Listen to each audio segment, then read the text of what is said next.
किया है जो प्रधानमंत्री आवास योजना के नाम से धोखाधड़ी करता था।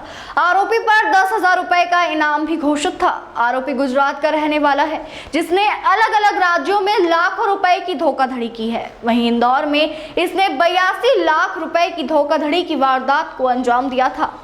दरअसल 15 से अधिक फरियादियों ने क्राइम ब्रांच को शिकायत दर्ज कराई थी कि एक युवक जिसका नाम जतिन भाई मानिया है, उसके द्वारा इंदौर विकास प्राधिकरण के फ्लैट दिखाकर और उनमें प्रधानमंत्री आवास योजना के तहत फ्लैट दिलवाने का आश्वासन दिया था और फरियादी ने लोगों को झांसे में लेकर अलग अलग लोगों से लाखों रुपए ले लिए और समय रहते उन्हें फ्लैट भी नहीं दिलवाया, जिसके आधार पर क्राइम ब्रांच ने इसकी शिकायत दर्ज की थी और मामले की क्राइम ब्रांच द्वारा जांच की गई, जिसमें आरोपी की पहचान जतिन भाई के रूप में हुई, जो कि गुजरात का रहने वाला है। आरोपी लंबे समय से फरार चल रहा था, जिसे क्राइम ब्रांच ने गिरफ्तार कर लिया है। क्राइम ब्रांच द्वारा आरोपी पर 10,000 रुपए का इनाम भी घोषित किया गया था। पूछताछ में आरोपी ने बताया कि वह अपना नाम एवं शहर बदलकर लोगों के साथ धोखाधड़ी करता था। आरोपी ने बताया कि वह OLX के माध्यम से इंदौर में रूम किराए पर लेता था, फिर रूममेट और उसके परिजनों को धोखाधड़ी का शिकार बनाता था। वहीं धोखाधड़ी का शिकार बनाने वालों को वह बताता था कि उसकी बिजनेस एम्पायर के नाम से कंपनी है और वह सस्ते दामों में प्रधानमंत्री आवास योजना के तहत फ्लैट दिलवाने का आश्वासन देता था। लोग उसके विश्वास में आकर उसे रुपए देते थे और उसके द्वारा सुपर कॉरिडोर, अरावली परिसर, भूरी टेकरी पर बन रहे प्रधानमंत्री आवास योजना के फ्लैट दिखाकर ठगी की गई। वहीं इसके पूर्व अहमदाबाद में RTO अधिकारी बनकर लोगों के साथ 10 लाख रुपए की भी धोखाधड़ी उसके द्वारा की गई। वहीं नौकरी दिलाने के नाम पर 20 लाख रुपए की धोखाधड़ी करना स्वीकार किया। आरोपी द्वारा अहमदाबाद, मुंबई, गुजरात जैसे अन्य राज्यों में धोखाधड़ी की वारदात करना स्वीकार किया है।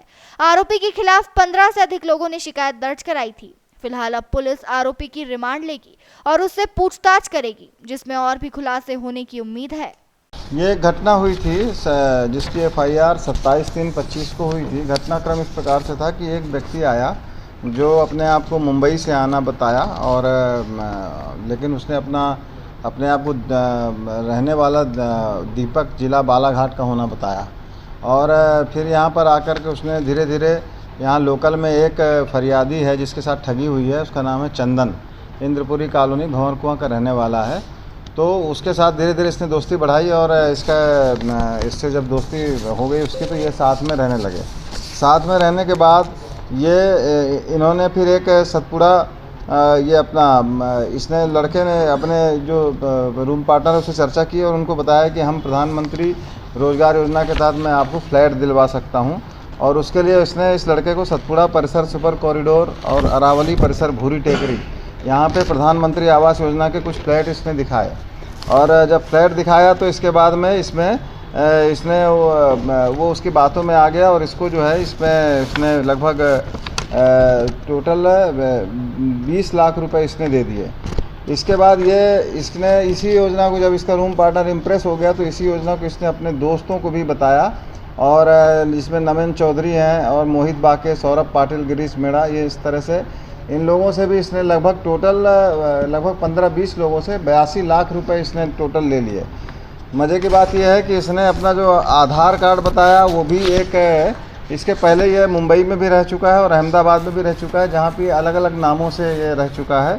और मुंबई में वो जिस रूम पार्टनर के साथ रहता था उसी रूम पार्टनर का आधार कार्ड उसने अपने पास रख लिया था और उस आधार कार्ड के आधार पे उसने अपना नाम दीपक तुरकर बताया था। और इसके अलावा पहले वो अहमदाबाद में जब रहता था तब उसने अपना नाम शैलेश उर्फ नीरज पटेल बताया था और इसके और पहले जब वो एक जगह और था तो AK पटेल उर्फ संदीप पटेल। इस तरह से उसने करीब 5 नाम अपने बदले हैं और इसके लिए उसने नाम कंफर्म करने के लिए अपना इन लोगों के वो आधार कार्ड अपने पास रख लेता था और यहाँ पर जब आया तो उसने अपने आप को बालाघाट का रहना बताया। इस तरह से उसने अपनी पूरी पहचान छुपा करके और OLX और 99 एकड़ में अपने ऑनलाइन प्लेटफॉर्म के आधार पर रूम तलाश करना, फिर उनको रूम पार्टनर बनाना और अपनी कंपनी का नाम मैनिया द बिजनेस एम्पायर ऐसा करके बताना और उस पर ये बताना कि ये कंपनी हमारी जो है, जो भी सरकारी आवास है, फ्लैट है, इसको सस्ते दामों में दिलवाना या फिर इसको हम फेवर करके, सरकारी अधिकारियों को फेवर करके हम आपको सस्ते दामों में दिलवा सकते हैं अधिक से अधिक। इस तरह से इनके बातों में झांसे में आकर यहाँ पर इसने 88 लाख रुपए की ठगी की। इसके पहले भी इसने अहमदाबाद में और मुंबई में भी, अहमदाबाद में लगभग 10 लाख की ठगी करी है और मुंबई में भी इसने 20 लाख रुपए की नगर निगम में नौकरी दिलाने के नाम पे ठगी करी है। और इसके पहले ये सूरत में इसके खिलाफ में आर्म्स एक्ट और पॉक्सो एक्ट के तहत प्रकरण पंजीबद्ध किया जा चुका है। कई इन दोनों जो सूरत और मुंबई है, इनकी पुलिस भी इनको लगातार तलाश कर रही थी, क्योंकि इसकी पहचान नहीं थी, इसने कोई अपनी आइडेंटिटी नहीं छोड़ी थी, इसलिए इसको काफ़ी मशक्क़त के बाद और टेक्निकल डेटा के आधार पर इसको सूरत से उठाया गया है। और अब इससे कब्जे में लेकर के इसको विस्तृत पूछताछ की जा रही है। इसने जो पैसे 88 लाख रुपए लोगों के लिए वो कहाँ खर्च किए हैं, इसके संबंध में पुलिस रिमांड लेकर के विस्तृत पूछताछ की जा रही है। नहीं, अभी ये अकेले ही का करना पाया गया है।